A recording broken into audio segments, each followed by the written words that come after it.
मुअज़्ज़ज़ नाज़रीन, अस्सलामु अलैकुम वरहमतुल्लाहि वबरकातुहू। सूरह कहफ कुरान की अहम तरीन सूरतों में से एक सूरत है और इसको जुमे के दिन पढ़ने का हुक्म दिया गया है। इस सूरत की बड़ी फजीलत है और इसकी अहमियत का अंदाजा इससे बखूबी होता है कि जो शख्स सूरह कहफ की शुरू की 10 आयतें और एक रिवायत के मुताबिक आखिर की भी 10 आयतें रोजाना पढ़ता है तो वो दज्जाल के फितने से महफूज रहेगा। नबी करीम सल्लल्लाहु अलैहि वसल्लम ने इरशाद फरमाया कि जिसने जुमे के दिन सूरह कहफ पढ़ी उसके लिए 2 जुमों के दरमियान नूर रोशन हो जाता है। और इसी तरीके से हजरत अबू सईद खुदरी रज़ी अल्लाह अन्हु से मरवी है कि नबी करीम सल्लल्लाहु अलैहि वसल्लम ने इरशाद फरमाया कि जिसने जुमे की रात सूरह कहफ पढ़ी उसके और बैतुल्लाह के दरमियान नूर की रोशनी हो जाती है। और रोशनी का काम क्या होता है कि वो सही रास्ता बताती है, वो हमें नुकसान से बचाती है। जिस तरीके से अंधेरा रहता है तो उसमें इंसान के गिरने का डर रहता है, लेकिन अगर रोशनी रहती है तो फिर उसमें गिरने के इम्कान नहीं होते हैं।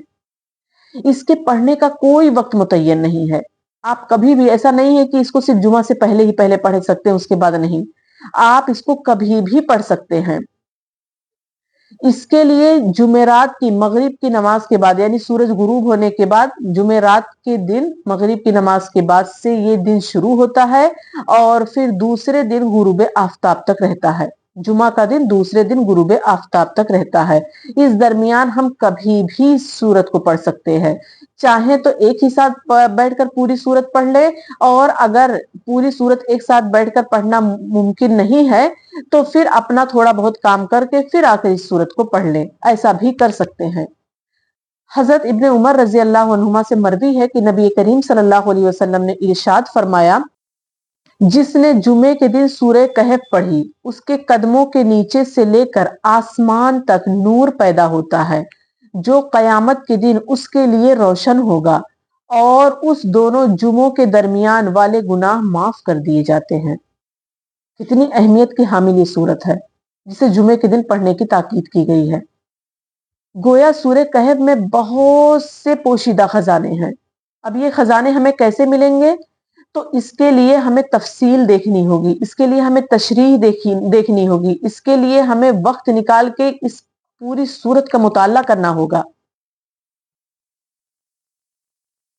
क्योंकि ये सूरत जो है इसके इब्तिदा की ही 10 आयतें जब बताया अल्लाह के रसूल ने कि शुरू की ही 10 आयतें दज्जाल के फितने से महफूज रखती हैं, तो आप सोचिए कि कितनी अहमियत की हामिल ये सूरत है कि इसके अंदर पता नहीं कितने खजाने पोशीदा हैं।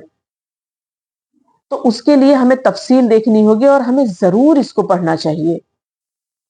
पहली बात तो ये कि ये सूरत जुमे के मुबारक दिन पढ़ने की ताकीद की गई है कि जुमे के दिन जो शख्स पढ़ता है तो उसके लिए नूर रोशन हो जाता है एक जुमे से दूसरे जुमे तक।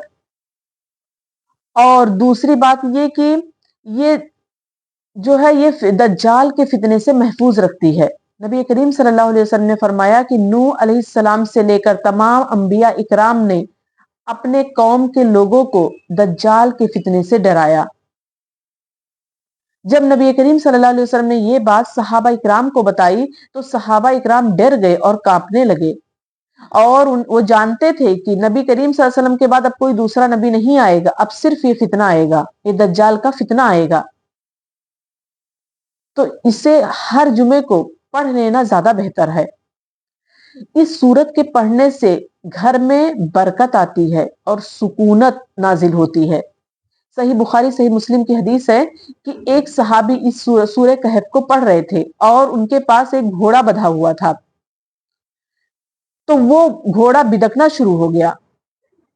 उन्होंने गौर से ऊपर की तरफ देखा कि क्या बात है, तो उन्हें एक बादल नजर आया जो उन्हें ढांप रखा था। सहाबी ने इसका जिक्र नबी करीम सल्लल्लाहु अलैहि वसल्लम से किया तो आपने फरमाया कुरान पढ़ा करो, कुरान पढ़ते वक्त सुकूनत नाजिल होती है। जब इंसान कुरान पढ़ता है तो उसको सुकूनत नाजिल होती है और दूसरी बात घर में बरकत होती है। तो हमें इस हदीस से यह भी पता चला कि हमें कुरान को ज्यादातर आवाज़े बुलंद पढ़ना चाहिए। دھیرے دھیرے بھی پڑھتے ہیں کوئی بات نہیں، لیکن بآواز بلند پڑھیں تاکہ دوسری چیزیں جو ہیں وہ ہمارے لیے قیامت کے دن ہمارے لیے گواہی بن جائے، گواہ دینے والا بن جائے۔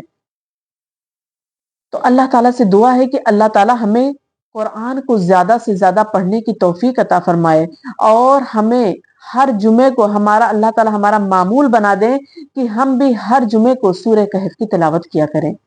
وآخر دعوانا الحمد للہ رب العالمین، والسلام علیکم ورحمۃ اللہ وبرکاتہ۔